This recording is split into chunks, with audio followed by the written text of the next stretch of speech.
প্ৰভুসকল ভাগৱতত অনেক স্তুতি আছে, অনেক স্তুতি আছে। ইন্দ্ৰজন্য স্তুতি আছে, প্ৰহ্লাদ স্তুতি আছে, ধ্ৰুৱ স্তুতি আছে, নাগপত্নীৰ স্তুতি আছে, উদ্ধৱ স্তুতি আছে, স্তুতি আছে অনেক। স্তুতি আৰু প্ৰাৰ্থনাৰ মাজত পাৰ্থক্য এইটোৱেই যে যি প্ৰাৰ্থনা ভগৱানক সন্মুখত লৈ পেলাই কৰা হয় তাকে স্তুতি বোলে। অৰ্থাৎ সাক্ষাৎ ভগৱান সন্মুখত বিদ্যমান হৈ থকাৰ অৱস্থাত কৰা স্তুতি প্ৰাৰ্থনা, এইটো স্তুতি। গতিকে এই ধৰণে কুন্তীও স্তুতি কৰিছিল। অৱশ্যে মোৰ মহাপুৰুষ কৃপালু গুৰু শ্ৰীমন্ত শংকৰদেৱ গুৰুজনাই কুন্তীৰ স্তুতিটোকে সৰ্বশ্ৰেষ্ঠ স্তুতি হিচাপে মান্যতা কৰিছে। কৃষ্ণায় বাসুদেৱায় হৰয়ে পৰমাত্মনে কৃষ্ণায় বাসুদেৱায় দৈবকী নন্দনায় চ নন্দ গোপকুমারায় গোবিন্দায় নমো নমঃ নমঃ পঙ্কজনাভায় নমঃ পঙ্কজমালিনে নমঃ পঙ্কজনেত্রায় নমস্তে পঙ্কজাঙ্ঘ্রয়ে वसुदेवं सुतं कृष्णं कंसचानुतिरुमर्दनं देवकृदयानन्दं कृष्णं वन्दे जगद्गुरुं मूकं करोति वाचालं पङ्गुं लङ्घयते गिरिं यत्कृपातमहं वन्दे परमानन्दमाधवं। কৃষ্ণস্তুতি কুন্তী দেৱীৰ শ্ৰীমুখে ওলোৱা কৃষ্ণস্তুতিৰ আটাইতকৈ গুৰুত্বপূৰ্ণ পদভাগী হ'ল মূকম কৰোতি বাচালম পংগুম লংঘয়তে গিৰিম যৎ কৃপা। ভগৱানৰ কৃপা এনেকুৱা অপৰম্পাৰ যে মূকজনেও কবি হ'ব পাৰে, কথা ক'ব পাৰে, বাক্যবান হৈ যাব পাৰে। পংগুজনেও পৰ্বত বগাব পাৰে, যৎ কৃপা তমহম, যদি তোমাৰ কৃপা হয় ভগৱান। তাৰমানে কি, ঈশ্বৰৰ কৃপাত নহ'বলগীয়া একো কথাই নাই, অসম্ভৱ বুলিবলৈ ভগৱানৰ কৃপাত একোৱেই নাই। পৃথিৱীত সকলো কাৰ্য সম্ভৱ হৈ যায়। হিৰণ্যকশিপুৱে যেতিয়া ব্ৰহ্মাৰ পৰা বৰ লৈছিল আৰু ব্ৰহ্মাৰ বৰত হিৰণ্যকশিপুৱে কৈছিল যে হে ব্ৰহ্মাদেৱ, মোক অমৰ বৰ লাগে, মোক অমৰত্ব লাগে। কিন্তু ব্ৰহ্মাই ক'লে যে অমৰত্ব প্ৰদান কৰাৰ অধিকাৰ মোৰ নাই, তুমি বেলেগ বৰ লোৱা। তেতিয়া হিৰণ্যকশিপুৱে এনেকুৱা এটা বৰ ল'লে যে অস্ত্ৰে শস্ত্ৰে যাতে মই নমৰোঁ, মই দিনত নমৰোঁ, ৰাতি নমৰোঁ, ঘৰৰ ভিতৰত নমৰোঁ, বাহিৰত নমৰোঁ, কোনো জন্তুই মাৰিব নোৱাৰে, মানুহে মাৰিব নোৱাৰে, আকাশত নমৰোঁ, পাতালত নমৰোঁ, মৰ্ত্যত, এনেকুৱা ধৰণৰ বিভিন্ন। মানে দেখা গ'ল যে এক প্ৰকাৰ অমৰেই, কিন্তু ভগৱানৰ কাৰণে ইও অসাধ্য নহয়। তেওঁ তাৰো বিচাৰ কৰি উলিয়ালে। ভগৱান নৃসিংহ মুৰাৰী অৱতাৰ ল'লে লগে লগে। প্ৰহ্লাদৰ দুখ আৰু কষ্ট সহিব নোৱাৰি ভগৱান শ্ৰীহৰি সাক্ষাৎ নৰসিংহ অৱতাৰ ধাৰণ কৰিলে। ভগৱান নৃসিংহ মুৰাৰী হৈ আহি ভক্তৰ দুখ হৰণ কৰিলে। মানুহে মাৰিব নোৱাৰে, জন্তুই মাৰিব নোৱাৰে, কিন্তু নৰসিংহ হ'ল। ঘৰৰ ভিতৰত মাৰিব নোৱাৰে, বাহিৰত মাৰিব নোৱাৰে, দুৱাৰ মুখতে মাৰিলে। দিনত নমৰে, ৰাতি নমৰে, কাল সন্ধিয়া মাৰিছে। অস্ত্ৰে শস্ত্ৰে নমৰে, নখে বিদাৰিছে। প্ৰভুসকল, প্ৰহ্লাদৰ সমৰ্পিত ভাৱনাই ভগৱানক বাধ্য কৰালে তেনেকুৱা এটা ৰূপ ল'বৰ কাৰণে।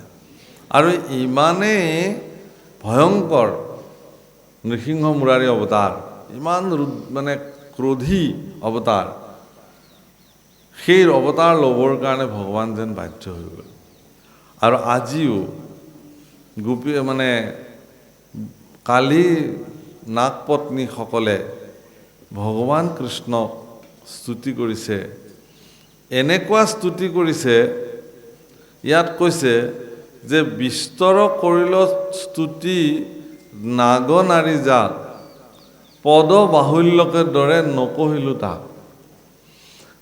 ইমান স্তুতি কৰিছে যে সেইবিলাক যদি মই এতিয়া কৈ যাওঁ ইয়াতকৈও দীঘল পদ হৈ যাব।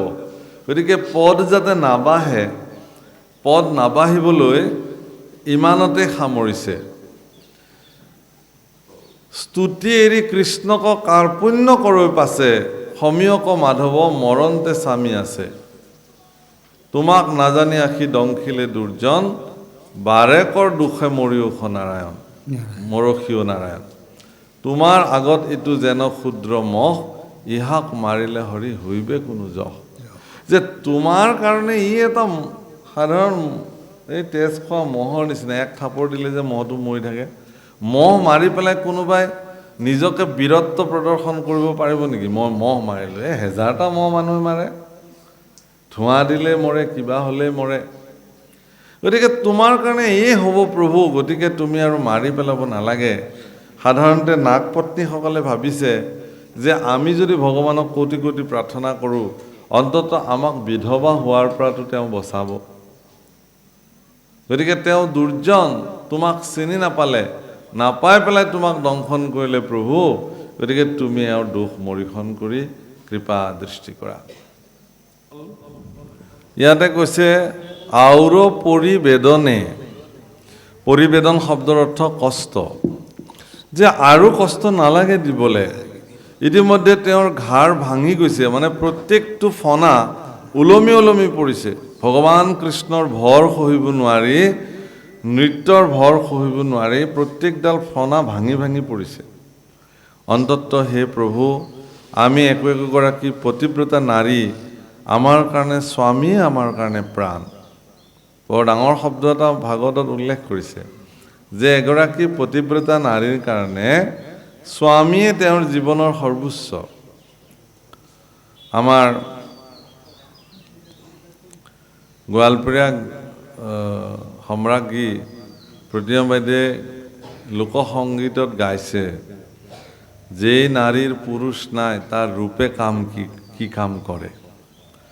মানে গোৱালপৰীয়া ভাষাত, যেই নাৰীৰ পুৰুষ নাই ও তার রূপে কি কাম করে সখী ও, আরে হায় হস্তির কন্যা রে, খানে খুদয়া না হায় মাহু তক লাগিয়া হারে। মানে নাৰী এগৰাকী যিমানে সৌন্দৰ্যশালী নহওক কেলে, ভাৰতীয় সমাজ ব্যৱস্থাত এগৰাকী নাৰীৰ কাৰণে শ্ৰেষ্ঠ ভূষণ হ'ল তেওঁৰ স্বামী। সমাজ ব্যৱস্থাত পতি পত্নী, আমাৰ ভাৰতবৰ্ষৰ সমাজ ব্যৱস্থা অনুযায়ী স্বামী স্ত্ৰীক এটা যুগৰ সম্বন্ধ বুলি নধৰে, 7 জনমৰ সম্বন্ধ বুলি ধৰা হয়। সেইকাৰণে কৈছে যে আমি যিহেতু পতিব্ৰতা নাৰী, গতিকে আমাৰ কাৰণে স্বামীয়ে মুখ্য প্ৰাণ, আমাক তুমি অনাথ নকৰিবা হে প্ৰভু, এই বুলি প্ৰত্যেকগৰাকী মানে নাগপত্নীয়ে আচল পাতি ভগৱান কৃষ্ণৰ পৰা নিজৰ স্বামীৰ প্ৰাণ ভিক্ষা বিচাৰিছে। আৰু ইয়াত লিখিছে, এহি বুলি কান্দয় কৃষ্ণৰ পাৱে পৰি, নয়নৰ পৰা পৰয় আতি লোটক নিগৰি, পতিৰ সন্তাপে প্ৰাণ ফুটি যেন পৰে, স্ত্ৰীৰ কাৰুণ্য কৃপা সম্পজিল বৰে। গতিকে এগৰাকী স্ত্ৰীৰ এনে কাৰুণ্য প্ৰাৰ্থনা দেখি ভগৱান কৃষ্ণৰ হৃদয়ত কৰুণা উপজিলে, দয়া উপজিলে। আৰু ভগৱান কৃষ্ণই তেওঁৰ ফণাৰ পৰা দেও দি পাৰলৈ নামি আহিলে। এই যে গোটেই বিশ্ব ব্ৰহ্মাণ্ডৰ ভাৰ ইমান সময় মূৰত লৈ আছিলে, বৰ ডাঙৰ বোজা এটা মানুহ এজনে যেতিয়া মূৰত লৈ গৈ থাকে আৰু সেই বোজাটো যেতিয়া ক'ৰবাত নিৰ্দিষ্ট জেগাত থৈ দিয়ে, তেতিয়া মানুহজনৰ বৰ ডাঙৰ সকাহ এটা আহে। ঠিক তদ্ৰূপ সমগ্ৰ বিশ্ব ব্ৰহ্মাণ্ডৰ ভাৰ লৈ সহস্ৰ নাগৰ ফণাত যেতিয়া ভগৱান কৃষ্ণ নৃত্য কৰি থাকিলে, সেই দৃশ্য বা সেই সময়ত, সেই অৱস্থাত কি হ'ল, তেওঁ যেতিয়া নামি আহিলে, তেতিয়া তেওঁ নামি অহাৰ পিছত যেন কি হ'ল, কৃষ্ণ তেখেতৰ ওচৰত সেই বস্তুভাগ ঠিক কৰি দিব লাগিছিল। তোমালোকে যোৱাচোন, সেই লংকা চংকা পিন্ধি আছে, তেওঁ কেলৈ পঠিয়াইছে? হ'ব দিয়ক, হৈছে গুচি আহা। গতিকে তেখেতে কি হৈছে তেতিয়া নালাগে আৰু হ'ব। তেতিয়া কি হ'ল, তেওঁলোকৰ ভাৰটো কমি আহিলে। প্ৰভুসকল ইয়াতে এটা শব্দ ব্যৱহাৰ কৰিছে, মই আজি কওঁ। সহস্ৰ নাগে ভগৱান কৃষ্ণক কোনোমতে কেকাই জেকাই এটা কথা স্বীকাৰ কৰিছে যে আমি অজ্ঞানী সৰ্পজাতি, আমাৰ আটাইতকৈ ডাঙৰ দুখটো কি জানে? আমি বৰ ক্ৰূৰ। খুব মন কৰিব, ক্ৰূৰ শব্দৰ অৰ্থ হ'ল কি? ক্ৰোধী, অস্থিৰ, ক্ৰোধী। এই যে ক্ৰোধ, আমাৰ অকণমানতে খংটো উঠে। কিবা আমি এটা কবিতা পঢ়িছিলোঁ, আজিকালি বৰ মনত নাই বাৰু, সৰুতে। কাৰ সমান কি নাই, কবিতাটোৰ নাম আছিলে। সাপৰ সমান খং কাৰো নাই নাই, হিমালয় সমগিৰি পৃথিৱীত নাই, এনেধৰণৰ কবিতা এভাগ পঢ়িছিলোঁ।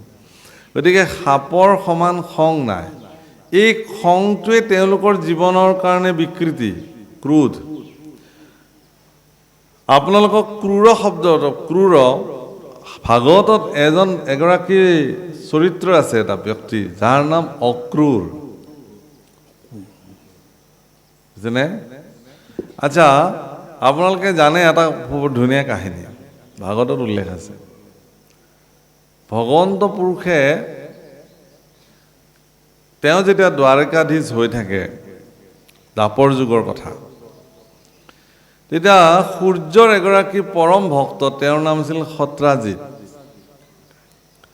সত্ৰাজিত নামৰ সূৰ্যৰ ভক্তজনে বহুকাল সূৰ্যক আৰাধনা কৰাৰ পিছত সূৰ্য দেৱতা তেওঁৰ প্ৰতি সন্তুষ্টি হৈ তেওঁক এটা খুব মূল্যৱান মণি প্ৰদান কৰিলে, যাৰ নাম শ্যামন্তক। শ্যামন্তক হৰণ বুলি এটি অধ্যায় আছে, ভাগৱততো আছে, কীৰ্তনতো আছে। সেই শ্যামন্তক মণিটো যেতিয়া ভগৱান সূৰ্য দেৱতাই তেওঁক প্ৰদান কৰিছিল, সেই শ্যামন্তক মণিটো তেওঁ ঘৰলৈ লৈ আহিছিল। এতিয়া শ্যামন্তক মণিটোৰ ক্ষমতা সম্পৰ্কে শাস্ত্ৰত বৰ্ণন কৰিছে যে জৈত থাকেইতো মণি শ্যামন্ত, নাহিকে দুৰ্ভিক্ষ মাৰি মৰক, নাহিকে ব্যাধি ব্যাঘ্ৰ সৰ্প ভয়, একো উপসৰ্গ নোপোজে তয়। য'ত এই মণি থাকিব তাত কোনো ধৰণৰ উপসৰ্গ নজন্মে। উপসৰ্গ শব্দৰ অৰ্থ ইয়াতে কি বুজাইছে? মৃত্যুৰ কোনো কাৰণ তাত উৎপত্তি নহয়। অৰ্থাৎ যাৰ লগত থাকিব শ্যামন্তক মণি, তেওঁ মৰিবৰ কাৰণে কোনো ধৰণৰ উপসৰ্গ সৃষ্টি নহয়। এনেকি হিংস্ৰ জন্তু, ব্যাঘ্ৰ সৰ্প আদিৰ কাৰণে আক্ৰমণতো তেওঁৰ মৃত্যু নহয়। আৰু আটাইতকৈ মন কৰিবলগীয়া যে যি স্থানত এই মণি থাকিব, প্ৰতিদিনে 8 ভাৰকে সোণ সেই মণিটোৱে প্ৰসৱ কৰিব। মণিটোৰ পৰা 8 ভাৰকে সোণ ওলাব। নিতে স্ৰৱে সুবৰ্ণ অস্তভাৰ, 8 ভাৰকে সোণ ওলাব। এতিয়া শাস্ত্ৰত এই কথা বৰ্ণন হৈছে, এদিন শ্যামন্তক মণি সত্ৰাজিতৰ ভাতৃ প্ৰসেনজিতে দাদায়েকক ক'লে যে এই মণিটো মোক দিয়াচোন, আজি মই পিন্ধো। হ'ব, পিন্ধি ল'লে ডিঙিত। পিন্ধি লৈ ঘোঁৰা লৈ তেওঁ অৰণ্যলৈ মৃগয়া কৰিবলৈ গ'ল। প্ৰসেনজিতৰ কথা আছিল কি যে য'ত শ্যামন্তক মণি থাকিব তাততো কোনো মৃত্যু ভয়েই নাই। গতিকে তেওঁ উদণ্ডতাৰে তেওঁ অৰণ্যলৈ চিকাৰ কৰিবলৈ গ'ল। কিন্তু তাত এটা ঘটনা ঘটিল কি, দেখি সিংহে তাকো নখে বিদাৰি, ঘোঁৰায়ে সহিতে পেলাইলা মাৰি। মানে তেওঁক ঘোঁৰাৰ সহিতে সিংহই মাৰি পেলালে।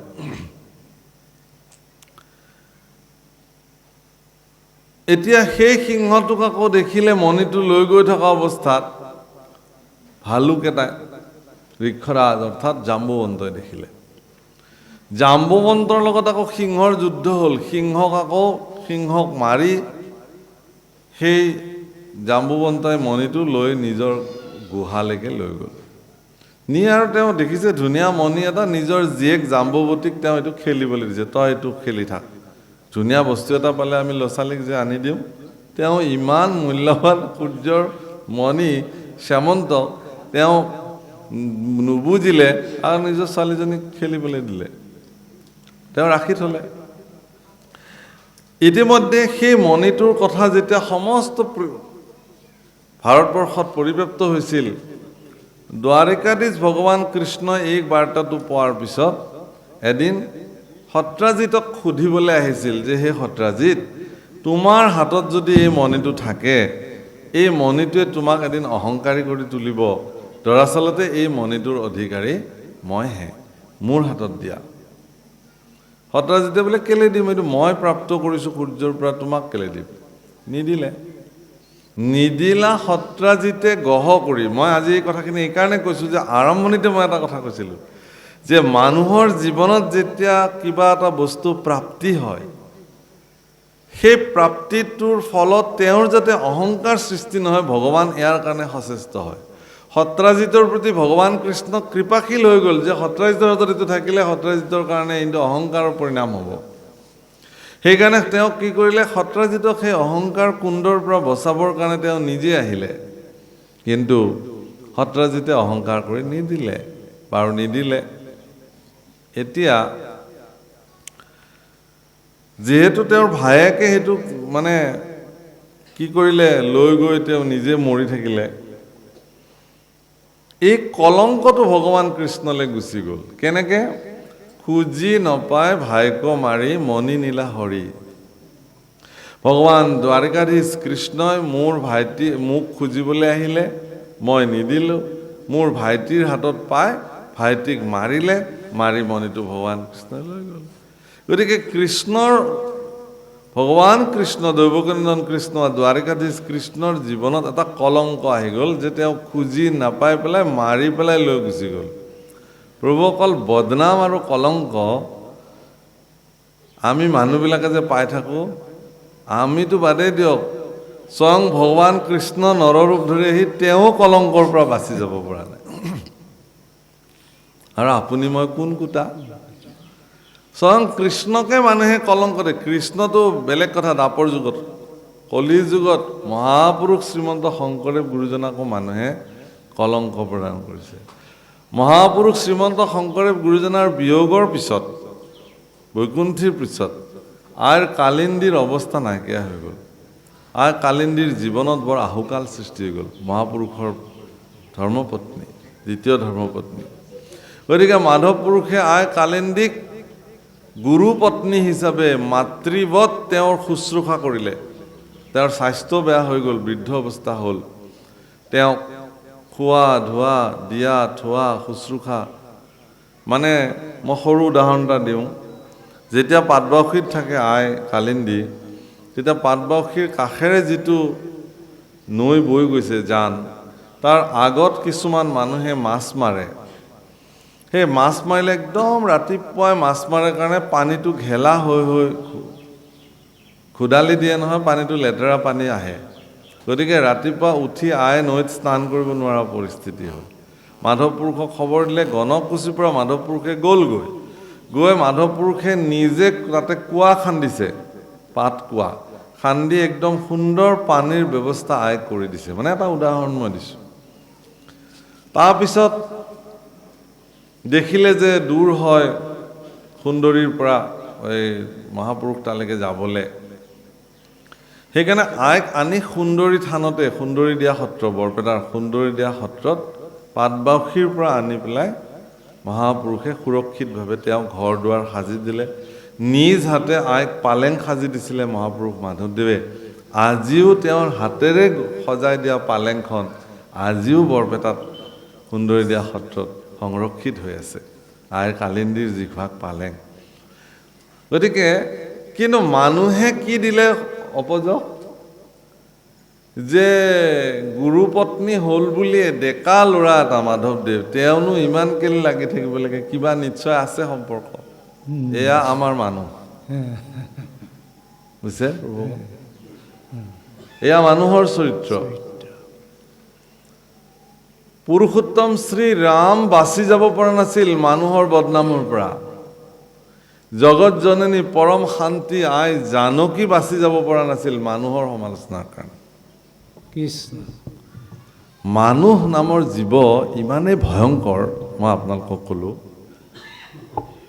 অকণমান দিগদাৰ দিবই আজি মানুহ ইমানেই ভয়ংকৰ আহাচোন এইটো অকণমান হ'ব ঢিলা কৰি অলপ ছুটি কৰি দিবা সেইডাল হ'ব হ'ব হ'ব এতিয়া নাযায় আৰু যে ইমানে ভয়ংকৰ হৈছে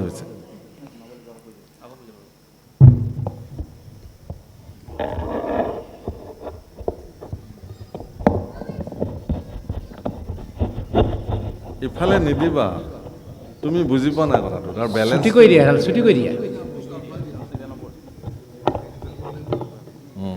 কৃষ্ণ ন মই মাজে মাজে মানুহটো অকণমান কঁকাল বিষায় কাৰণে ইফাল সিফাল কৰি আছো উঠাই ল'ব লাগে সেইটো আৰু তুমি ফিক্স কৰি থৈ গ'লে কেনেকৈ হ'ল কৃষ্ণ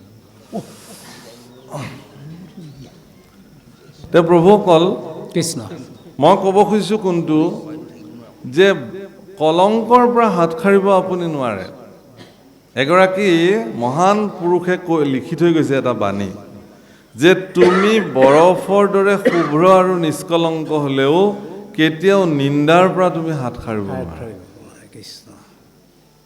কি বুলি কৈছে আপুনি যদি বৰফৰ দৰে শুভ্ৰ আৰু নিষ্কলংকও হয় তথাপিও আপুনি মানুহৰ নিন্দাৰ পৰা হাত সাৰিব নোৱাৰে কাৰণ এজন মানুহে এবাৰ এগৰাকী খুব শক্তিশালী গুৰু মলুক পীঠাধীশ্বৰ আচলতে তেওঁ পৰম শক্তিশালী গুৰু আছিলে এজন ব্যক্তি আহিলে তেওঁৰ পৰা আশীৰ্বাদ ল'বলৈ বোলে মোৰ ল'ৰাটোৰ ভাল হওক মোৰ অমুকৰ ভাল হওক মোৰ পত্নীৰ মনটো ভাল হওক মোৰ ওচৰ চুবুৰীয়াৰ মন ভাল হওক আপুনি আশীৰ্বাদ কৰক বোলে কেলে আশীৰ্বাদ কৰিম তুমি নিজৰ মনটো ঠিক কৰিবলৈ আগতে আশীৰ্বাদ লোৱা তেতিয়া আশীৰ্বাদটো দিম অৰ্থাৎ মই নিজে ঠিক হ'ব লাগিব তাৰপিছত মই আনৰ কথা ভাবিব পাৰিম গতিকে কৃষ্ণকো কলংক প্ৰদান কৰিলে প্ৰভুসকল যে তেওঁ মাৰি পেলাই লৈ গ'ল এটা হত্যাৰ কলংক ভগৱান কৃষ্ণক যেন প্ৰদান কৰিলে তেওঁ ভগৱান কৃষ্ণই বোলে না মই এই কলংকটোতো মোচন কৰিব লাগিব সেই বুলি তেওঁ বিচাৰি গ'ল অৰণ্যলৈ গৈ দেখে যে প্ৰসেনজিৎ মৰি আছে ঘোঁৰাটো মৰি আছে কিছু দূৰ গৈ দেখিলে যে সিংহ এটা মৰি আছে সিংহই মাৰিছে যুদ্ধ হৈছে সিংহৰ লগত সিংহও মৰি আছে সিংহৰ লগত আকৌ ভালুকৰ যুদ্ধ হৈছে ভালুকৰ খোজ বিচাৰি বিচাৰি গৈ তেওঁ গুহা এটাৰ সন্মুখ পালে আৰু সেই গুহাৰ ভিতৰত তেওঁ প্ৰৱেশ কৰি ভালুকক দেখিলে আৰু ঋষৰাজ জাম্বুবন্তক দেখিলে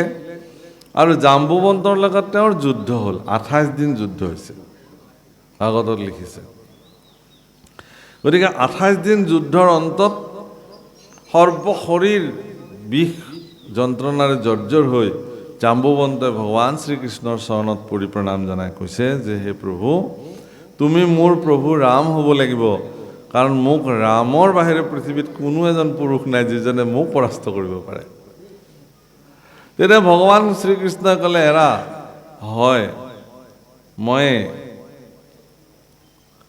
সেইজন প্ৰভু মোৰ এটা নিবেদন প্ৰাৰ্থনা কি যে মই আজি প্ৰভুক নেদেখা আজি এটা যুগ হৈ গ'ল তেতাৰ যুগতে প্ৰভুক শ্ৰীমুখ দৰ্শন কৰিছিলোঁ গতিকে তুমি মোক এবাৰ মোৰ প্ৰভুৰ ৰূপটো দেখুৱাই দিয়া ভগৱান শ্ৰীকৃষ্ণই গুহাৰ ভিতৰতে নিজৰ ৰামচন্দ্ৰৰ স্বৰূপ অলপ সময়ৰ কাৰণে দেখুৱাইছে ভক্তক সন্তুষ্টি কৰাইছে পৰম সন্তুষ্টিৰে তেওঁ নিজৰ তুলনীয়া কন্যা জাম্বুৱতীক ভগৱান কৃষ্ণৰ লগত বিবাহ দিছে আৰু যৌতুক স্বৰূপে সেই মণিটোকে প্ৰদান কৰিছে ভগৱান কৃষ্ণই জাম্বুৱতীক লৈ ঘৰলৈ আহিছে আৰু সেই মণিটো তেওঁ সত্ৰাজিতক প্ৰদান কৰিছে সত্ৰাজিতে বোলে এইটো মোৰ আৰু এইটোত অধিকাৰ নাই প্ৰভু, তোমাৰ ক্ষমতাটো মই বুজি পালোঁ, কাৰণ এইটো মোৰ লগত থাকিলে এনেকুৱা আহুকাল হৈয়ে থাকিব। আজি প্ৰসেনজিৎ মৰিছে, কাইলৈ আকৌ মোৰ ল'ৰা যাব, কোনোবা যাব। গতিকে এইবোৰ মই ৰাখিব খোজা নাই, তোমাকে মই অৰ্পণ কৰিলোঁ। ভগৱান কৃষ্ণ কৈছে মোক আৰু নালাগে, মই তোমাৰ বস্তু তোমাক খুজিব আহিছিলোঁ, তুমি নিদিলা, গতিকে তুমি এইটো লোৱা। নিজৰ জীয়েকক বিয়া দিছে, দি তেওঁ সেইটো উপহাৰ দিছে। তেতিয়া ভগৱানে কৈছে যে ঠিক আছে বাৰু। কিন্তু পৰৱৰ্তী সময়ত সেই মণিটো, মই সেই কথাটোৰ কাৰণে বিষয়টো আনিছিলোঁ, সেই মণিটো, শ্যামন্তক মণিটো কাৰ হাতত থাকিলে জানে? অক্ৰূৰৰ হাতত থাকিলে। আচলতে শ্যামন্তক মণিটোৰ শব্দটো হ'ল নাম, ঈশ্বৰৰ নাম। শ্যাম অন্ত, য'ত ভগৱান কৃষ্ণ সমাহিত হৈ থাকে। গতিকে সেই নাম বস্তু, ভগৱানৰ অমৃত চৰিত্ৰ, সেইবোৰ কাৰ হাতত থাকে? অক্ৰূৰৰ হাততহে থাকে। আপুনি যিদিনাখন অক্ৰূৰ হ'ব, সিদিনাখন আপোনাৰ তাত থাকিব। সেইকাৰণে অক্ৰূৰ ভগৱানে অক্ৰূৰক দিছিলে। আজি ইয়াতো কৈছে যে আমি ক্ৰোধী, কৈছে যে হে ভগৱান, আমিবিলাক অত্যন্ত ক্ৰোধী আৰু আমি ক্ৰূৰতাৰ কাৰণে আজি মোৰ জীৱনত এইটো হ'ল, আৰু তুমি মোক ইয়াৰ পৰা কৃপা কৰা। সৰ্বক্ষণে নুগুচে আমাৰো ক্ৰোধ হাতী। ইয়াৰ পৰা শিক্ষা কি? যে ক্ৰোধ, আপুনি ক্ৰোধ পৰৱশ হ'ব নালাগে। ক্ৰোধটো চব মানুহৰে আছে, লোভ, মোহ, কাম, ক্ৰোধ, মদ, মাৎসৰ্য, এইকেইটাক বিকৃতি বুলি কৈছে মানুহৰ জীৱনৰ দুখ। এইবিলাক বিষয় আক্ৰোশ বুলি কৈছে। গতিকে ক্ৰোধ পৰৱশ, আপুনি আপোনাৰ দৈনন্দিন জীৱনত যদি ক্ৰোধক আপুনি নিয়ন্ত্ৰিত কৰিব নোৱাৰে, তেতিয়াহ'লে কিন্তু সেই ক্ৰোধে আপোনাক এই বিপদত পেলাব। আৰু হয়ো ক্ৰোধেই মানুহক বিপদত পেলায়। আপুনি চাব, আপোনাৰ যেতিয়া ক্ৰোধ উঠিব, খং উঠিব, এজন ব্যক্তিৰ যেতিয়া ক্ৰোধ উঠে, তেতিয়া তেওঁ হিতাহিত জ্ঞান হেৰুৱাই পেলায়। অৰ্থাৎ সুস্থিৰভাৱে ভাবিব পৰাৰ ক্ষমতাটো তেওঁৰ নাইকিয়া হৈ যায় সেইখিনি সময়ত। মই সেইকাৰণে কয় বহুতে, বেয়া নাপাব দেই, মোৰ খং উঠি গ'ল, মই ভাবিবই নোৱাৰিলোঁ কি কৰিব লাগিব, বেয়া নাপাব। পিছত অনুশোচনা যেতিয়া কৰে, সেইটো কথা কয়। আজি সেই একেখিনি কথাকে কোনে কৈছে? কালি নাগে কৈছে যে মই ক্ৰোধৰ বশৱৰ্তী হৈ কৰিলোঁ আপোনাৰ অপকাৰ, গতিকে মোক তুমি ক্ষমা কৰিব লাগে প্ৰভু। মই কোনটো কথা কৈছে, এটা কথা চাব, আমাৰ মহাপুৰুষে বাশাস্ত্ৰত লিখিছে, লোভ মোহ কাম ক্ৰোধ বিষয় আক্ৰোশে, নোচোয় মূৰ ভকতক একো দুখে। চাব, যেতিয়া লোভ মোহ কাম ক্ৰোধ বিষয় আক্ৰোশে, নোচোয় মূৰ ভকতক একো দুখে বুলি ক'লে।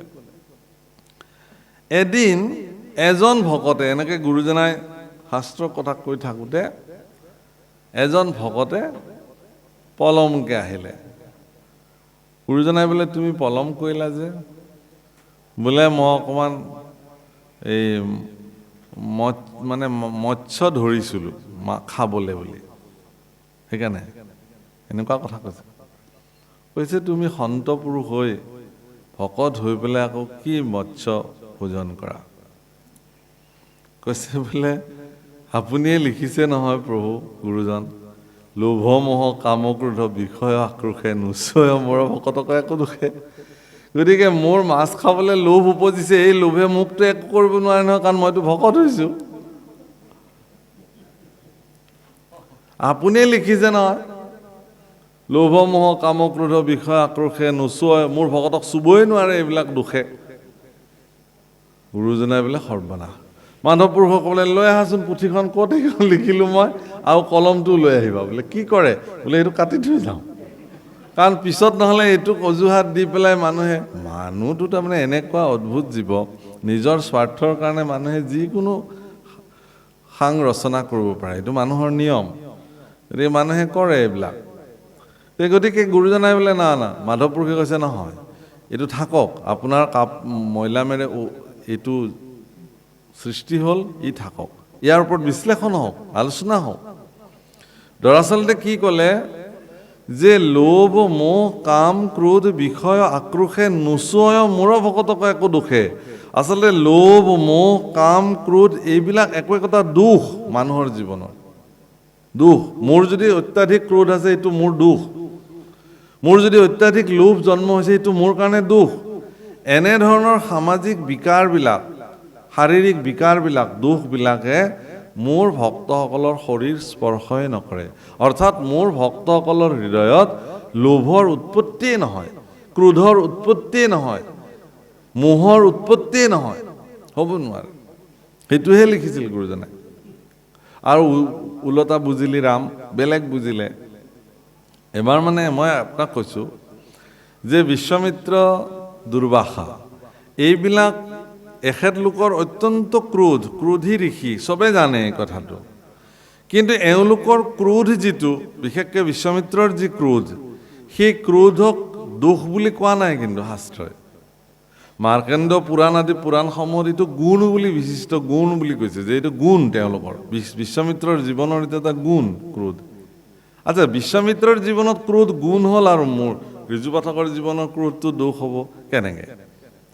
এইকাৰণে যে ঋজু পাঠকে ক্ৰোধক নিয়ন্ত্ৰিত কৰিব নাজানে, আমিবিলাকে ক্ৰোধক নিয়ন্ত্ৰণ কৰিব নাজানো, বিশ্বামিত্ৰই কিন্তু ক্ৰোধক নিয়ন্ত্ৰিত কৰিব জানে। অৰ্থাৎ ক্ৰোধে বিশ্বামিত্ৰৰ মতে চলিব লাগিব, বিশ্বামিত্ৰই ক্ৰোধৰ মতে নচলে। আমি কিন্তু ক্ৰোধৰ মতে চলো, মোৰ মতে ক্ৰোধ নচলে।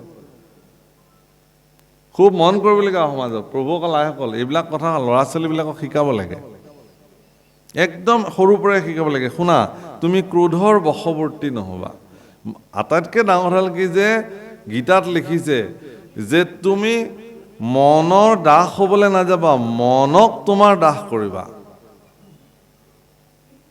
হে মন, তুমি আজিৰ পৰা মোৰ দাস, মই যি ভাবিম এইটোৱে হ'ব, মই যলৈ যাবলৈ দিম তুমি তালৈ যাবা, তো মোৰ মতেহে তুমি চলিব লাগিব, তোমাৰ মতে মই নচলোঁ। মনটো চঞ্চল, কিবা এটা দেখিলেই লগা হয়, এইটোতো লাগিছিল। কাৰোবাৰ হেদালিত পানীলাও ওলমি ওলমি লাগিছে, বোলে বৰ ধুনীয়া পানীলাও লাগিছে, হে আমাকো নিদিয়ে কিয় দুটামান? মনে লগে লগে কৈয়ে দিলে, লৈ লওক, ক'লে দিবতো, আৰু নিদিলে ৰাতি আহিম কথাটো। গতিকে চঞ্চল মনৰ প্ৰভাৱ যায়গৈ নি? গতিকে চঞ্চল মনৰ ই প্ৰভাৱ। সেইকাৰণে কি হৈছে যে বিশ্বামিত্ৰই ক্ৰোধক নিয়ম, মই আপোনালোকক কৈছোঁ যে বিশ্বৰ শান্তিৰ কাৰণে, জাগতিক জগতৰ কল্যাণৰ কাৰণে তেওঁলোকে যজ্ঞৰ কাৰণে সংকল্প লৈছিলে। আপোনালোকে চাব, এই যেতিয়া এই হৰিশ্চন্দ্ৰ, মহাৰাজ হৰিশ্চন্দ্ৰ কোন? ৰামচন্দ্ৰৰ উপৰি পুৰুষ, বংশধৰ। ইমান সাধাৰণ নহয়, গোটেইবিলাক একদম সগৰৰ পৰা দিলীপ, ৰঘু, অজ, এইবিলাক কি কয় আপোনাৰ হৰিশ্চন্দ্ৰ, এইবিলাক চব ৰামচন্দ্ৰৰ উপৰি পুৰুষ। আৰু এওঁলোক ইমান সত্যবাদী, ইমান ন্যায়পৰায়ণ, ইমান প্ৰজাবৎসল, জ্ঞানী, ধৰ্মশীল, এক ৰজা, চক্ৰৱৰ্তী ৰজা মহাৰাজ দশৰথলৈকে এওঁলোক এক তেওঁলোকৰ বংশৰ প্ৰতিগৰাকী ৰজায়ে পৰম জ্ঞানী। এতিয়া বিশ্বামিত্ৰই কি কৰিলে, এদিন মানে হৰিশ্চন্দ্ৰই ৰাতি সপোন দেখিলে। সপোনত দেখিলে কি, যে এগৰাকী ঋষি তেওঁৰ ৰাজ দৰবাৰলৈকে আহিছে আৰু তেওঁৰ ৰাজ্য বিচাৰিছে দান হিচাপে, আৰু তেওঁ সপোনতে সেই ঋষিক ৰাজ্যভাৰ দান দি দিছে। এইটো সপোন দেখি ৰাতিপুৱা যেতিয়া সাৰ পাইছে, তেতিয়া ৰজা হৰিশ্চন্দ্ৰই সিদিনাখন কোনো ৰাজকীয় সাধন গ্ৰহণ কৰা নাই। না শিৰত মুকুট পিন্ধিছে, নে চৰণত পাদুকা পিন্ধিছে, নে ৰাজকীয় আভৰণ পিন্ধিছে, স্নান কৰিছে আৰু ঋষিৰ নিচিনা সাজ পিন্ধি বহি আছে। চবেই সুধিছে যে কি হ'ল মহাৰাজ? বোলে মই আৰু মহাৰাজ নহয় এতিয়া। কিয়? বোলে ৰাতি সপোনতে এগৰাকী ঋষিক মই ৰাজ্যভাৰ দানেই কৰিলোঁ, গতিকে ৰাজ্য যিহেতু দানেই কৰিলোঁ, মোৰতো ৰাজ্য নহয় এতিয়া, গতিকে মই এতিয়া বনলৈ যাম, সন্যাসী হ'লোঁ। এনেকুৱা মানে ন্যায় পৰায়ণ। অলপ পিছতে আহি ওলালে নহয় বিশ্বমিত্ৰ, বোলে মই তোমাৰ পৰা দান বিচাৰি আহিছোঁ, বোলে মই সপোনতে আপোনাক দিছোঁৱে, আপুনি আহিলে যেতিয়া কওক কি লাগে, বোলে তোমাৰ ৰাজ্য লাগে, বোলে লৈ লওক, দি দিছোঁ, মই ৰাতিয়ে দিলোঁ আপোনাক। বোলে যিহেতু দান দিলা তুমি, আৰু ৰাজ্য মোৰে হ'ল, গতিকে তুমি ইয়াত থাকিব নোৱাৰিবা, তুমি ৰাজ্যৰ পৰা আঁতৰি দিয়া এতিয়া, কাৰণ মই ৰজা এতিয়া তোমাৰ ৰাজ্য। এতিয়া দান দিলা, দক্ষিণা দিব লাগে নহয়, দানৰ পিছত দক্ষিণা থাকে। দক্ষিণাটো বোলে ৰাজভঁৰালৰ পৰা দিব নোৱাৰিবা নহয়, কাৰণ ভঁৰালো মোৰ এতিয়া। গতিকে দক্ষিণা দিয়াৰ সময় ল'লে তেওঁ, আৰু পুত্ৰ ৰোহিদাস, পত্নী সব্যাক লগত লৈ তেওঁ ৰাজ কাৰেঙৰ পৰা মোহ সমস্ত পৰিত্যাগ কৰি ৰজা হৰিশ্চন্দ্ৰ ওলাই আহিলে। পৰীক্ষা আৰম্ভ হৈ গ'ল। প্ৰভুসকল, পৰীক্ষা ভগৱানে চবকে নলয়। পৰীক্ষা সেইসকলক লোৱা হয় যাৰ পৰীক্ষা দিয়াৰ যোগ্যতা আছে। আপোনাক যদি ভগৱানে পদে পদে পৰীক্ষা লৈছে, তেতিয়াহ'লে আপুনি জানিব যে সেই পৰীক্ষা লোৱাৰ যোগ্যতা ভগৱানে আপোনাক ৰাখিছে, সেইকাৰণে আপুনি পৰীক্ষাৰ অৱতীৰ্ণ হৈছে বাৰে বাৰে।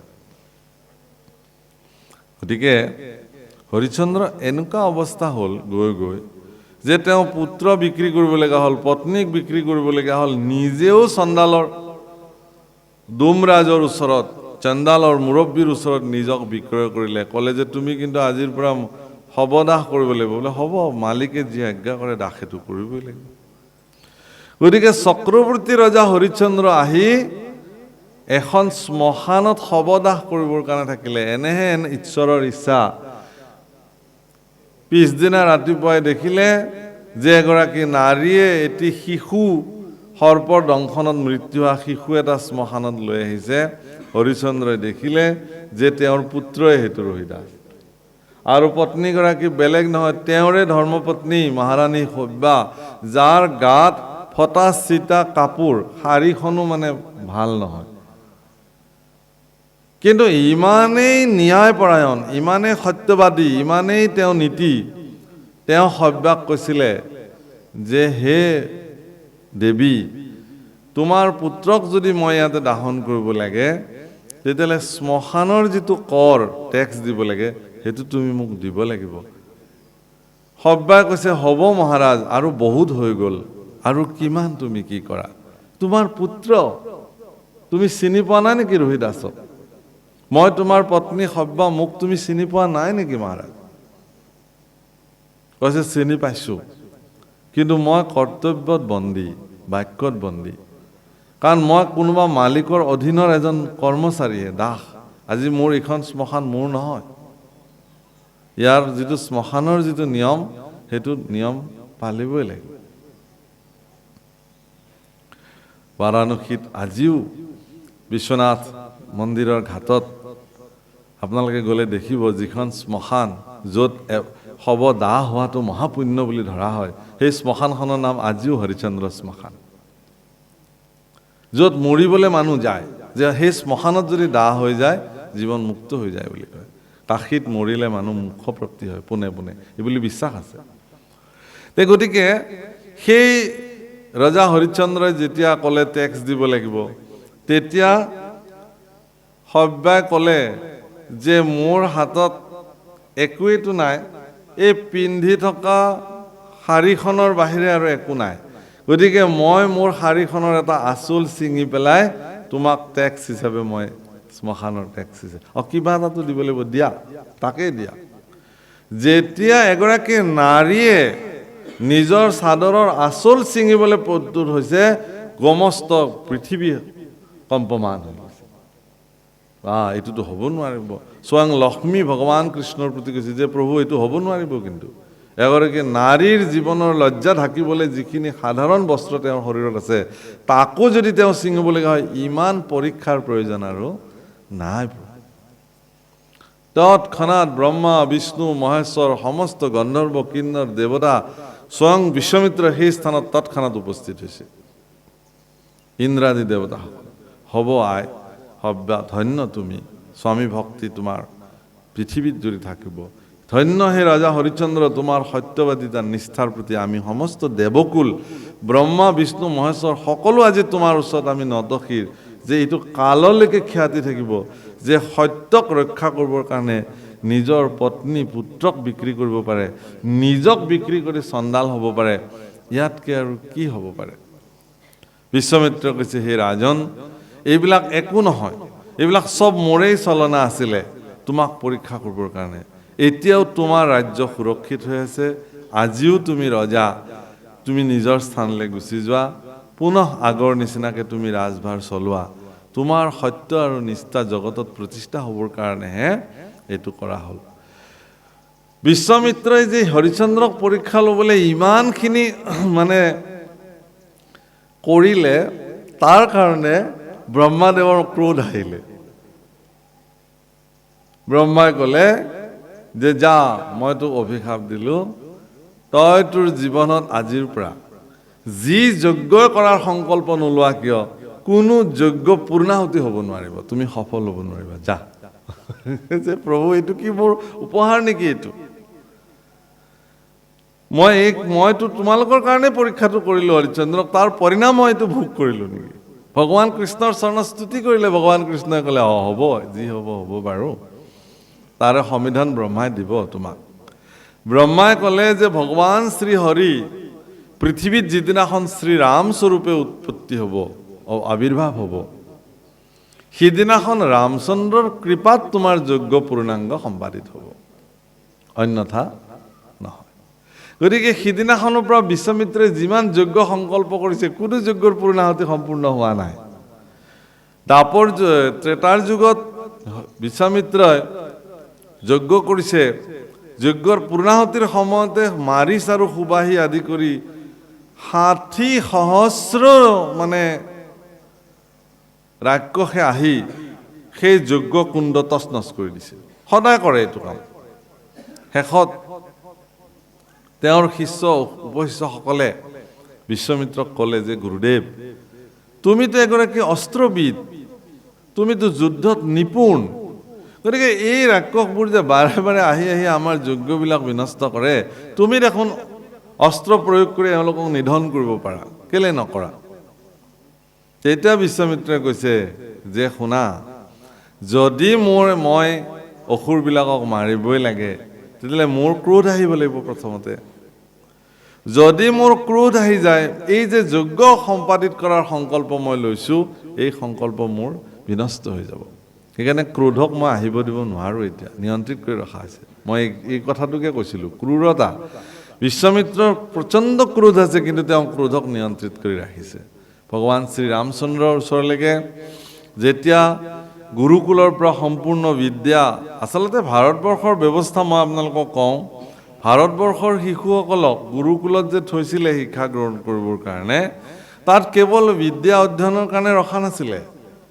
এজন গুৰুকুলত শিক্ষা গ্ৰহণ কৰা শিষ্যই বিদ্যা, পুথিগত বিদ্যা, আধ্যাত্মিক জীৱনশৈলীৰ চৰ্চা, কৃষি কাৰ্যৰ চৰ্চা, ব্যৱসায় বাণিজ্যৰ চৰ্চা, ৰাজনৈতিক চৰ্চা, কূটনৈতিক চৰ্চা, এনেকি প্ৰতিজন শিশুকে সম্পূৰ্ণ ধনু গদা আদি অস্ত্ৰৰ শিক্ষা গুৰুসকলে আশ্ৰমত প্ৰদান কৰিছে। আৰু সেই শিশুবিলাকে উভতি গৈ পেলাই গৃহস্থশ্ৰমত যেতিয়া প্ৰৱেশ কৰিছিল, ৰজাৰ পুত্ৰই ৰজা হৈছিল, কৃষকৰ পুত্ৰই কৃষি কাৰ্য কৰিছিল, আৰু বৈশ্যৰ পুত্ৰসকলে ব্যৱসায় বাণিজ্য কৰিছিল, ক্ষত্ৰিয়ৰ পুত্ৰসকলে গৈ সৈন্য সামন্ত ৰজাৰ হেৰিত যোগদান কৰিছিল ইত্যাদি। কিন্তু তাৰ পৰিণামটো চাওকচোন আপোনালোকে, যেতিয়া এজন ৰাজপুত্ৰই ঋষিৰ আশ্ৰমত থাকি পেলাই খেতি কৰিব, তেতিয়া তেওঁ ৰজা হোৱাৰ পিছতো কৃষকৰ যিটো মৰ্মবেদনা সেইটো তেওঁ জানিব, যে এজন কৃষকৰ কৃষি উৎপাদন কৰোঁতে কিমান কষ্ট হয়। গতিকে এতিয়া এজন মন্ত্ৰী বা এজন ৰাজন্যবৰ্গ, তেওঁ জীৱনত খেতি পথাৰত নামিও পোৱা নাই, খেতি কৰিও পোৱা নাই। তেওঁ যেতিয়া প্ৰজাক শাসন কৰিব, তেওঁ কেনেকৈ উপলব্ধি কৰিব যে এজন কৃষকৰ কিমান কষ্টৰ ফলত এটা ফচল উৎপাদন হয়। ঋষিয়ে অকল সেয়া নহয় নহয়, উৎপাদিত শস্যসমূহ বিক্ৰী কৰিবৰ কাৰণে বজাৰলৈ পঠিয়াইছিল তেওঁলোক। নিপুণভাৱে তেওঁলোকে সেইবিলাক ক্ৰয় বিক্ৰয় কৰিছিল।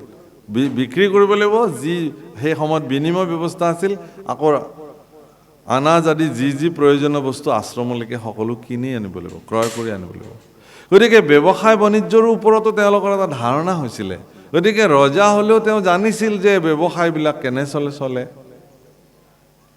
গতিকে প্ৰত্যেক শিক্ষা গ্ৰহণ কৰিছিল আৰু সেইধৰণে তেওঁলোকে গুৰুকুলত চলিছিল। প্ৰভু শ্ৰীৰাম, তেওঁৰ অনুজ, ভৰত, লক্ষ্মণ, শত্ৰুঘ্ন প্ৰমুখ্যে 4গৰাকী দশৰথ পুত্ৰই গুৰু বশিষ্ঠৰ আশ্ৰমত সম্পূৰ্ণ শিক্ষা গ্ৰহণ কৰি গাৰ্হস্থ্যাশ্ৰমত প্ৰৱেশ কৰিছে, মানে সোমাইছে আহি।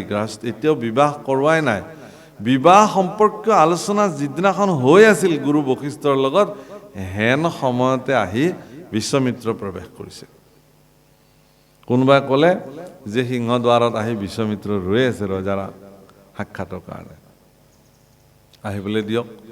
গুৰু বশিষ্ঠই ক'বলৈ নহয়, বিশ্বমিত্ৰ পৰম জ্ঞানী, মহাত্মা আৰু তেওঁ এগৰাকী ব্ৰহ্ম ঋষি। গতিকে সেই ৰাজন, তুমি তেওঁক নিজে পদূলিৰ পৰা পাদ্যৰ্ঘে পুজি আনিব লাগিব, এইটো নিয়ম। এগৰাকী চক্ৰৱৰ্তী ৰজা মহাৰাজ দশৰথ, আপোনালোকে ভাবক, চক্ৰৱৰ্তী ৰজা মানে গোটেই পৃথিৱী যাক শাসন কৰিছিল, পৃথিৱীক। চক্ৰৱৰ্তী ৰজা মহাৰাজ দশৰথে এগৰাকী প্ৰভাৱশালী পৰম পৰাক্ৰমী ৰজা হোৱাৰ পিছতো ভাৰতীয় আধ্যাত্মিক পৰম্পৰা গুৰুৰ বাক্য শিৰোধাৰ্য কৰি পদূলিলৈকে গৈ বিশ্বমিত্ৰৰ চৰণ ধুৱাই পাদ্য অৰ্ঘ্যে পুজি তেওঁক সাদৰি লৈ আহিছে। শিৰত মুকুটবিহীন, পাদুকাবিহীন খালী ভৰিৰে গৈ ব্ৰহ্ম ঋষি বিশ্বমিত্ৰক তেওঁ আদৰি সাদৰি আনি তেওঁ ৰাজসভাত বহুৱাই, নিজৰ আসনত বহুৱাইছে। বহাই পেলাই চৰণ ধুৱাই পুনঃ প্ৰণিপাত জনাই কৈছে যে হে গুৰুদেৱ, মই কি সেৱা কৰিব পাৰোঁ, তুমি কৃপা কৰি মোক আজ্ঞা কৰিব লাগে। বিশ্বমিত্ৰ কৈছে, তোমাৰ পুত্ৰ শ্ৰীৰাম ভদ্ৰক মোক লাগে। কিহৰ কাৰণে? বোলে মই নিশাচৰবিলাকৰ উৎপাতত, নিশাচৰ মানে ৰাক্ষস, সুবাহু মাৰিচ আদিৰ দৰে নিশাচৰসকলৰ মানে উপদ্ৰৱত মই যোগ্য সম্পাদিত কৰিব পৰা নাই। গতিকে তাৰ নিৰাপত্তাৰ কাৰণে ৰামচন্দ্ৰক লাগে। দশৰথে কৈছে যে হে গুৰুবৰ, কিহৰ কাৰণেনো মোৰ ৰাজীৱ লোচন পুত্ৰ, সি মাত্ৰ তেতিয়া ৰামচন্দ্ৰৰ বয়স মাত্ৰ 14 বছৰ পাৰ কৰি 15 বছৰ প্ৰৱেশ কৰিছে। আমাৰতো 14-15 বছৰীয়া ল'ৰা এতিয়াও মাকে খুৱাই দিয়ে ভাত সানি পেলাই, হয় নহয়? ক'তনো ৰাক্ষসৰ লগত যুঁজিবলৈ যাব? কিন্তু ইতিমধ্যে সেই 15 বছৰতে ৰামচন্দ্ৰৰ সমস্ত অস্ত্ৰবিদ্যা শিক্ষা সমাপ্ত কৰি আহিছে। পুত্ৰৰ প্ৰতি থকা মোহ মহাৰাজ দশৰথে কৈছে যে হে গুৰুবৰ, মোৰ নিচিনা এগৰাকী পৰাক্ৰমী ৰজা থাকোঁতে ৰামচন্দ্ৰক কিয় প্ৰয়োজন? মই নিজেই যাম, তোমাক নিজেই মই নিৰাপত্তা দিম। বিশ্বমিত্ৰ কৈছে, তোমাক নালাগে ৰাজন, ইমান সৰু কাম এটাৰ কাৰণে আৰু চক্ৰৱৰ্তী ৰজা যাব লাগে নে? তোমাৰ পুত্ৰই পাৰিব এইখিনি কাম। তেওঁতো অস্ত্ৰ শিক্ষা কৰি গুচি আহিছে ঘৰত, কি শিকিলে তেতিয়াহ'লে? খুব কান্দিছে, হে গুৰুবৰ, মোক ইমান পৰীক্ষা নল'ব। কাৰণ ৰামচন্দ্ৰৰ প্ৰতি দশৰথৰ ইমানেই প্ৰেম, পুত্ৰ মোহ, কৈছে যে মোৰ পুত্ৰৰ নাম ৰামচন্দ্ৰৰ এটা নাম হ'ল ৰাজীৱ লোচন। কি লোচন? ৰাজীৱ লোচন। ৰাজীৱ শব্দৰ অৰ্থ হ'ল পদুম ফুল। পদুম ফুলৰ দৰে চকু। নৱকঞ্জ লোচন কঞ্জ মুখ কৰ কঞ্জ পদ কঞ্জাৰুণম। কঞ্জ লোচন মানে পদুম ফুলৰ দৰে চকু, ৰাজীৱ লোচন। দশৰথে কৈছে যে পদুম ফুলবিলাক যেনেকৈ সূৰ্যাস্তৰ লগে লগে জাপ খাই যায়, মোৰ পুত্ৰও সন্ধিয়া সোনকালে শুই দিয়ে, তাৰ ৰাজীৱ লোচন জাপ খাই যায়। ৰাক্ষসবিলাকতো ৰাতি ৰাতিহে আহে, নিশাচৰ, সিহঁতেতো নিশাই, দিনততো ৰাক্ষস নাহে নহয়। গতিকে যিটো পুত্ৰ মোৰ ইমান আৰামত ইমান দিন গুৰু আশ্ৰমত কেনেকৈ থাকিল, আহি 2 দিন হৈছিল মাত্ৰ ঘৰ পোৱা, অকণমানতো আৰাম খাবলৈ দিয়ক, অকণমান সিহঁতক ৰাজভোগ খাবলৈ সময় লাগে। সোনকালে শুৱে, মাকে বুকুত সাৱটি এতিয়াও শুৱে তাৰ লগত কৌশল্যাই। কেনেকৈ সি গোটেই ৰাতিটো ৰাক্ষসৰ লগত যুদ্ধ কৰিব? এটা কথা মন কৰিব, ইমানখিনিৰ পিছতো কিন্তু বিশ্বমিত্ৰৰ ক্ৰোধ অহা নাই। ৰামচন্দ্ৰ জগতৰ ঈশ্বৰ এই কথা বিশ্বামিত্ৰে জানে, গুৰু বশিষ্ঠইও জানে, কিন্তু দশৰথে নাজানে। জানে যদিও নাজানে, কাৰণ ৰামচন্দ্ৰৰ জন্ম কোনো জনী সম্ভৱা নহয়। যজ্ঞত যাৰ জন্ম হৈছে, যজ্ঞৰ চৰুৰ পৰা পায়স যি উৎপন্ন হৈছিল, পায়স গৰ্ভস্থ কৰি ভগৱান ৰামচন্দ্ৰৰ উৎপত্তি হৈছে। স্বয়ং ভগৱান নিজেই ৰামচন্দ্ৰৰ ৰূপে জগতত আহিছে। গতিকে ৰামচন্দ্ৰৰ প্ৰতি যে ইমান মোহ, তাকে দেখি ব্ৰহ্ম ঋষি বিশ্বামিত্ৰৰ মনত খুব আনন্দ জাগিছে। আহা, মোৰ প্ৰভুক ইমান ভাল পায়, প্ৰভুৰ প্ৰতি ইমান স্নেহ, সেইটো কাৰণে ভালে লাগিছে। কিন্তু বিশ্বামিত্ৰে ক'লে এই বুলি যে, হে ৰাজন, মই যিটো বিচাৰিলোঁ তুমি সেইটো দিব নোৱাৰিলা। গতিকে তোমাৰ যি ৰঘুবংশত আজিলৈকে কি কৈছে, ৰঘুকুল ৰীত সদা চলি আয়ে, প্ৰাণ যায় পৰ বচন নাযায়। জীৱন যাব তথাপিও বাক্য নেৰে, তোমালোকৰ এইটো বংশৰ ৰীতি আছিল। গতিকে তুমি এইটো ৰাখিব নোৱাৰিলা, কথা ইমানে, মই যাওঁ আৰু এতিয়া। তুমি ৰাখিব নোৱাৰিলা আৰু, কথা ইমান আৰু। তেতিয়া বশিষ্ঠ ঋষিয়ে, ব্ৰহ্ম ঋষি বশিষ্ঠই ৰজাক দশৰথক কৈছে যে, হে মহাৰাজ,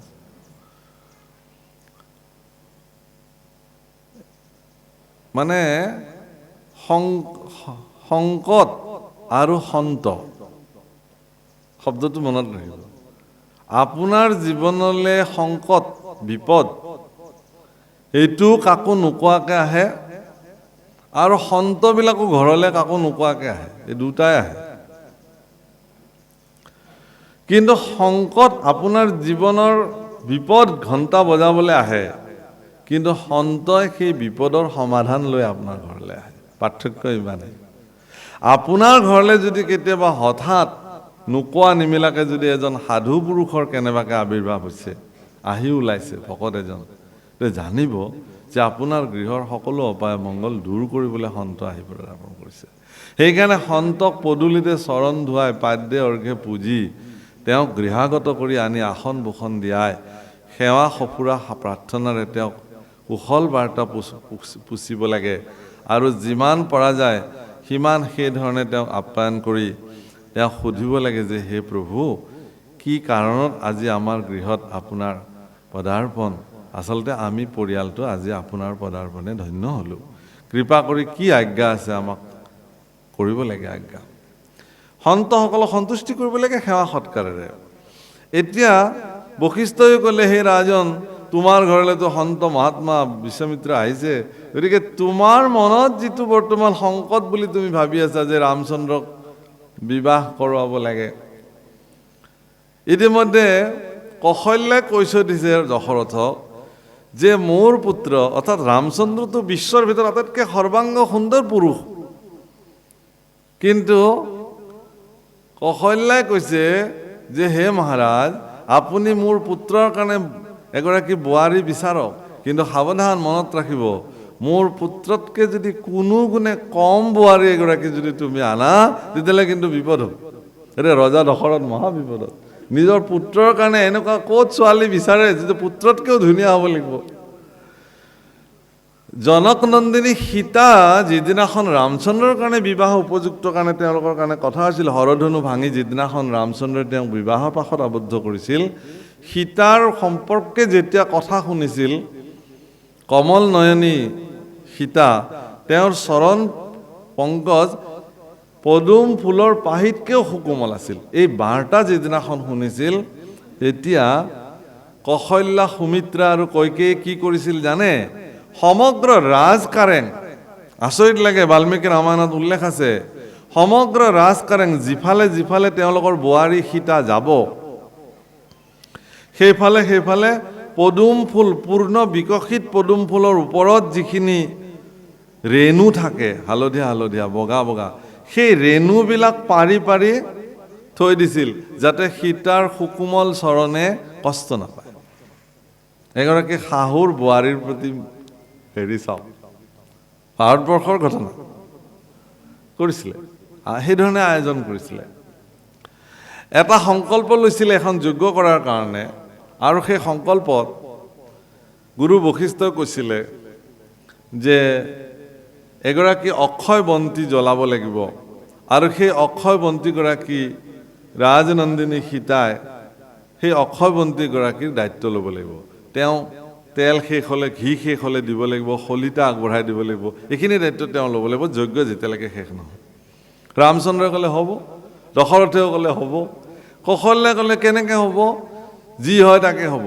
ৰাজ্য যদি ভাঙি চিঙি যায়, নষ্ট হয়, কোপত পৰে, যি হ'ব, তথাপিও মোৰ বোৱাৰীক মই এই অক্ষয় বন্তিগৰাকীৰ তাপত তাপিত হ'বৰ কাৰণে দিব নোৱাৰোঁ। ইমান মৰম, ইমান স্নেহ শাহুৰ বোৱাৰীৰ প্ৰতি।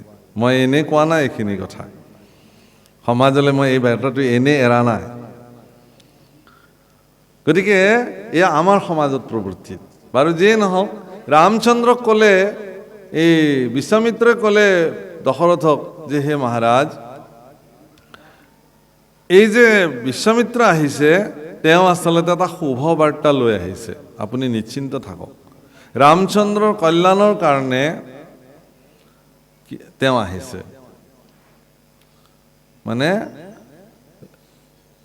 ৰঘুবৰ হিতাৰ্থে, ৰঘুকুল শিৰোমণি ৰামচন্দ্ৰৰ হিতৰ কাৰণে তেওঁ আহিছে। তেওঁ ৰামচন্দ্ৰ দি দিছে, পিছত দিছে বাৰু, বুকুত শিল থৈ পুত্ৰক আগবঢ়াই দিছে, লক্ষ্মণো লগত গৈছে। কিন্তু ৰামচন্দ্ৰৰ যিটো পাৰদৰ্শিতা, বাহুবল, পৰাক্ৰম, সেইটো মানুহে দেখিছে। মাৰিচ সুবাহুক যি ধৰণে নিধন বা দমন কৰিব লাগে ৰামচন্দ্ৰই কৰিছে, তাৰকাক বধ কৰিছে। তাৰকা যেতিয়া খেদি আহিছিল, এগৰাকী নাৰীক বধ কৰিব নে নকৰিব ৰামচন্দ্ৰ শংকিত হৈছিল। তেতিয়া বিশ্বামিত্ৰই কৈছিল যে হে ৰাম, ৰঘুকুল শিৰোমণি ৰামভদ্ৰ, এইজনী নাৰী নহয়, দেখাতহে নাৰী। ৬০,০০০ মাতংগ হস্তীৰ সমান বাহুবল এওঁৰ হাতত আছে। কিমান গো বধ কৰিছে এতিয়ালৈকে হিচাপ নাই। কিমান ঋষিৰ মুণ্ড ছেদন কৰিছে তাৰ কোনো হিচাপ নাই। কিমান লাখ লাখ যজ্ঞ তেওঁ বিনষ্ট কৰিছে তাৰ কোনো লেখ নাই। গতিকে তুমি চিন্তা কৰিব নালাগে, তুমি তেওঁক নিধন কৰা। গুৰু আজ্ঞা লৈ তাৰকাক বধ কৰিছে ৰামচন্দ্ৰ। গতিকে যি কি নহওক প্ৰভুসকল, যে হে প্ৰভু, মই তোমাক নাজানি পেলাই দৰাচলতে মোৰ চকুৰ পতালটোৰ কাৰণে মই তোমাক অপকাৰ কৰিলোঁ। গতিকে তুমি মোক কৃপা কৰিলা, গতিকে তুমি মোক আজ্ঞা কৰা প্ৰভু, মই এতিয়া কি কৰিব লাগিব? প্ৰভুৱে ক'লে যে তুমি আৰু এইটো হ্ৰদত থাকিব নালাগে, তুমি সাগৰলৈ গুচি যোৱা, ৰমান নামৰ দ্বীপটোত তাতে থাকিবাগৈ। দৰাচলতে তেওঁ কলৈকো যাব নোৱাৰে সেই দ্বীপটো এৰি। কিহৰ কাৰণে? গৰুৰৰ ভয়ত। গৰুৰে তেওঁক মাৰি পেলাব, খাই পেলাব। ভগৱানে ক'লে যা যা, গৰুৰে ভয় কৰিব নালাগে। কেলে? তোমাৰ শিৰত মোৰ চৰণৰ চিহ্ন থাকিল নহয়, ধ্বজব্ৰজ অংকু, তুমি নৃত্য কৰিলে নহয়। গতিকে তোমাৰ শিৰত থকা মোৰ চৰণৰ চিহ্ন দেখিলে গৰুৰে আৰু তোমাক কেতিয়াও বধ নকৰে। গতিকে তুমি নিশ্চিন্তে থাকাগে, তোমাৰ সপৰিবাৰ লৈ তুমি যোৱাগে। কাৰণ এইকাৰণেই যে ভগৱানৰ চিন্তা সদায় কল্যাণকাৰী। সেই অৰণ্যৰ মাজত একেটাই মাত্ৰ সৰোবৰ।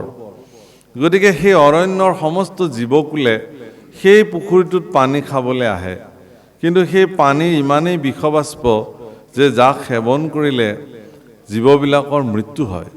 সেইকাৰণে আজিৰ পৰা এই হ্ৰদ, কালিৰ হ্ৰদ পৰম পবিত্ৰ জললৈ ৰূপান্তৰ হওক, ভগৱানৰ শ্ৰীমুখৰ বাণী। তেওঁলোকে নাগ পত্নী সমন্বিতে সপৰিবাৰে সাগৰলৈ গুচি গ'ল। আৰু সেই কালি হ্ৰদ আজিও বিখ্যাত। মহাপুৰুষে কালি দমন বুলি নাটটো লিখিছে, ভাগৱত কালি দমনৰ ওপৰত অধ্যায় আছে, কীৰ্তনত আছে। গতিকে সেই কালিৰ হ্ৰদৰ মানে জল অমৃত জল সদৃশ পবিত্ৰ হৈ থাকিলে। আৰু আন এনে কি, যদি সেই জলত গৈ কোনোবাই পিতৃৰ তৰ্পণ কৰে, শ্ৰাদ্ধাদি কৰে, স্নান কৰে, তেতিয়াহ'লে তেওঁৰ পিতৃলোকলে সকলো সন্তুষ্টি হয় আৰু তেওঁ নিজেও ধন্য হৈ যায়। গতিকে তেওঁ ক'লে যে তুমি পুত্ৰ সমন্বিতে, পুত্ৰ পত্নী সমন্বিতে ইয়াৰ পৰা গুচি যোৱা। শুনি উল্লসিলা কালি পৰম সাদৰে, কৃষ্ণক পুজিলে যত্নে ৰত্নৰ সম্ভাৰে। তেওঁলোকৰতো ৰত্ন আছে, কালিনাগসকলৰ অজস্ৰ ফণাতে লৈ থাকে মণি। গতিকে তেনেকুৱা অজস্ৰ মণি মুকুতা অলংকাৰেৰে তেওঁক সাদৰে পূজা কৰিলে। আৰু চৰণত পৰি পুত্ৰ পত্নী সমন্বিতে শিৰে পদধূলি তুলি লৈলা একচিত্তে ভগৱানৰ চৰণৰ ধূলি শিৰত তুলি ল'লে আৰু প্ৰদক্ষিণে প্ৰণাম কৰিলা 12 পাছ ভৰি লৰিলা জুৰীয়া জোৰহাত আৰু 7 বাৰ ভগৱানক প্ৰদক্ষিণ কৰিলে কৃষ্ণক প্ৰদক্ষিণ কৰি পিছুৱাই পিছে তেওঁলোকে সেই হ্ৰদ এৰি সমুদ্ৰত গৈ পৰিলেগৈ তাৰপিছত লিখিছে আনন্দতে কালিৰ নেত্ৰৰ নীৰ বহে ৰমনক দীপক পৰিল সবান্ধৱে সেই দিন ধৰি হ্ৰদ কৃষ্ণৰ প্ৰসাদে জল ভৈলা জল নিৰ্মল অমৃতময় স্বাদে আৰু সিদিন ধৰিয়ে কালিৰ এই হ্ৰদ পৰম অমৃত জললে কৃষ্ণৰ প্ৰসাদ কৃষ্ণৰ পদধূলি য'ত পৰে ভগৱান কৃষ্ণৰ পদৰজ পৰিলে সেই স্থান পুত পবিত্ৰ হৈ যায় আৰু যিহেতু সাক্ষাৎ ভগৱান স্বয়ং সশৰীৰে সেই কালিৰ হ্ৰদত নামিছিল সেই মুহূৰ্ততেই দৰাচলতে কালিৰ হ্ৰদৰ সকলো বিষ ভগৱানে নিজৰ শৰীৰত ধাৰণ কৰি লৈ কালিৰ হ্ৰদৰ সমস্ত জল অমৃতময় স্বাদ কৰি তুলিছিল ইয়াতো কথা লিখিছে তাৰপিছত কৈছে পুছে পৰীক্ষিতে শুনি মিলিল সংশয় ৰমন দীপক সবে সৰ্পৰ আলয় কিয় এৰি তাক কালি আইলা হ্ৰদ জলে আচলতে সেই ৰমন দ্বীপটোতে সমস্ত সৰ্পবিলাকে বাস কৰে কিন্তু এইডাল সাপে কি কাৰণত ৰমন দ্বীপ এৰি আহি এইটো দ্বীপত থাকিবলগীয়া হৈছিল পৰীক্ষিতৰ মনলৈ সন্দেহ আহিলে আৰু এই সন্দেহৰ সুখদেৱক সুধিলে যে মই জানিব খুজিছোঁ যে কি কাৰণত ৰমনক দ্বীপত নাথাকি এই কালিয়ে এই হ্ৰদটোত থাকিলে প্ৰভুসকল তাৰ উত্তৰ দিবলৈ গৈ কৈছে যে গৰুৰৰ আচলতে প্ৰধান খাদ্য হ'ল সাপ ভগৱান কৃষ্ণৰ বাহক গৰুৰক ভগৱান বুলি কয় গৰুৰ ভগৱান আপোনালোকে চাব ভগৱানৰ ইমানেই প্ৰিয় যে শ্ৰী জগন্নাথ ক্ষেত্ৰত আপোনালোকে দেখিব যে জগন্নাথ প্ৰভুৰ কাষতে গৰুৰ ভগৱান বিদ্যমান হৈ আছে বেলেগ নালাগে অসমৰ আপুনি যদি যায় যে আজিৰ পৰা প্ৰায় ৩৫০০ বছৰ পূৰ্বে প্ৰতিষ্ঠিত হাজোৰ আমাৰ যি মাধৱ হয়নে গৈছেনে কেতিয়াবা নাই যাব মই কওঁ তাত আপোনালোকে দেখিব মাধৱ দেৱালয় গৰুৰ তাত হেৰি কি হয়গ্ৰীৱ ভগৱানৰ যি হয়গ্ৰীৱ মাধৱ দেৱালয় যিটো কয় হয়গ্ৰীৱ যেতিয়া ভগৱানে ঘোঁৰাৰ দৰে জিভাৰ যিটো অৱতাৰ লৈছিলে সেই হয়গ্ৰীৱ ভগৱানৰ মূৰ্তি বিদ্যমান হৈ আছে মাধৱৰ মূৰ্তি বিদ্যমান হৈ আছে তাত গৰুৰ ভগৱানৰ মূৰ্তিও বিদ্যমান হৈ আছে সুদৰ্শন চক্ৰ ভগৱানৰ মূৰ্তি বিদ্যমান হৈ আছে বাৰু যিয়েই নহওক গৰুৰ ভগৱানৰ একান্ত প্ৰিয় যাক কান্ধত তুলি ভগৱান গৰুৰ ইমানেই শক্তিশালী মই আপোনালোকক এটা উদাহৰণ দিওঁ গৰুৰৰ যে কি যে যেতিয়া সমুদ্ৰ মন্থন কৰিবৰ কাৰণে মন্দৰগিৰি পৰ্বত অসুৰবিলাকে আনিবলৈ গ'ল দাঙি পেলাই আমি লৈ আহিম সাগৰ দিবহে লাগে পৰ্বত এখন তোলাতেনো কি আমি অসুৰবিলাকৰ কাৰণে কিন্তু ভগৱানে দেখিলে যে ইমান অহংকাৰ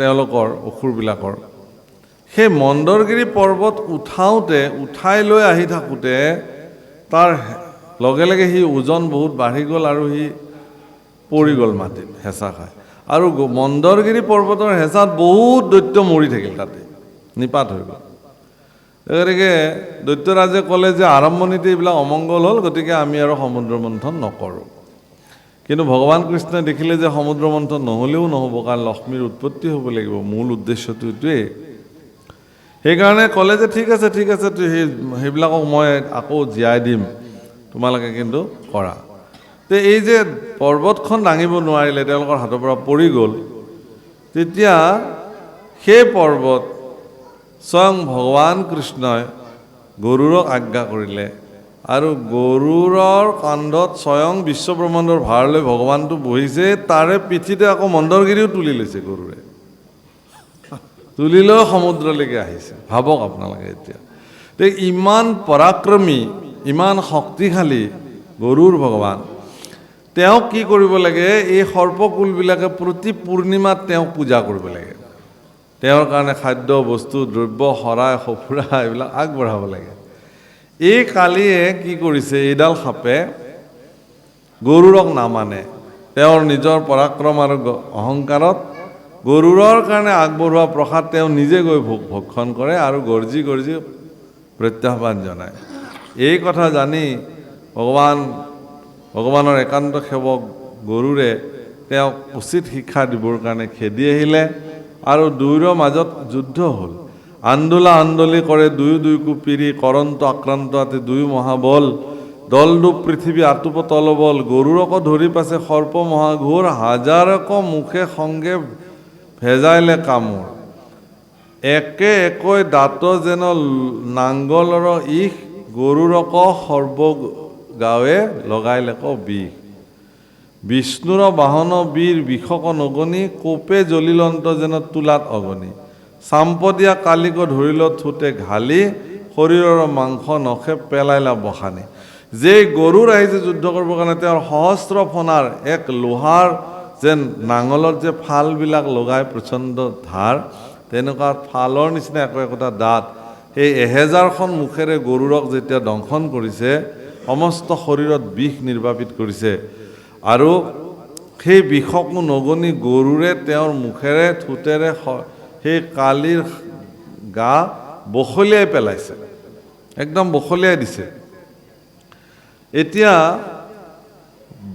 বাম দৌখা উল্লাসী বসাইলা পশা চাত, দৌখা মানে পাখি, কালিৰ মিলিল আখি মৰণৰ ঘাট, গৰুৰৰ দুষ্মহ পসাৰ পায়া চোত, জিভা মেলি দান্ত তৰি পৰি সৰ্পগোট, নকৰে চেতন বীৰ বিভল্ল পৰাই, খনেকে খন্দুকি মনে গুণ অবগায়, নহু ভক্ষ ভাগ পক্ষী ৰাজৰ সমান, ইহাৰ হাততো কোনোমতে ৰাখো প্ৰাণ।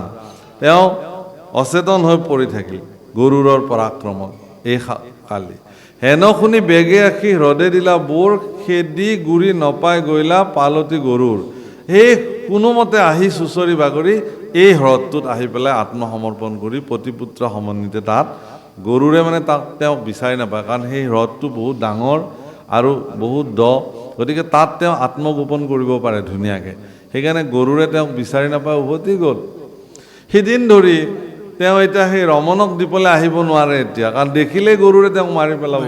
সেইকাৰণে তাতেই তেওঁ গোটেই জীৱন তেওঁ পৰিজন সমন্বিতে তাত তেওঁ বাস কৰিছিল। হ্ৰদক নাখিলা জীৱা হেতু পক্ষী ৰায়, শুনা পৰীক্ষিত তুমি তাৰ অভিপ্ৰায়। কিহৰ কাৰণে সেই হ্ৰদটোত গৰুৰ নাহে তাৰো আৰু কাৰণ এটা আছে, সেইটো কৈছে। কি কৈছে?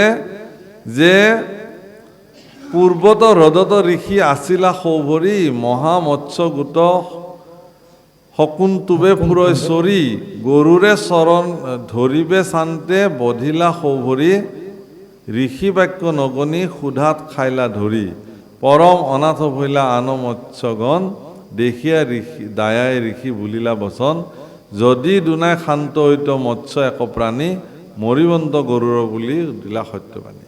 তাৰমানে তাতে এজন সৌৰভী নামৰ ঋষিয়ে সেই হ্ৰদটোৰ পাৰত ধ্যান কৰিছিল আৰু সেই হ্ৰদত মাছ মগৰবিলাকে বৰ ধুনীয়াকৈ খেলি থাকে, গৰুৰে মাজে মাজে আহি তাত মাছ তাছ ধৰি খায়। কিন্তু এগৰাকী মানে বহুত মাছৰ পোনা লৈ থকা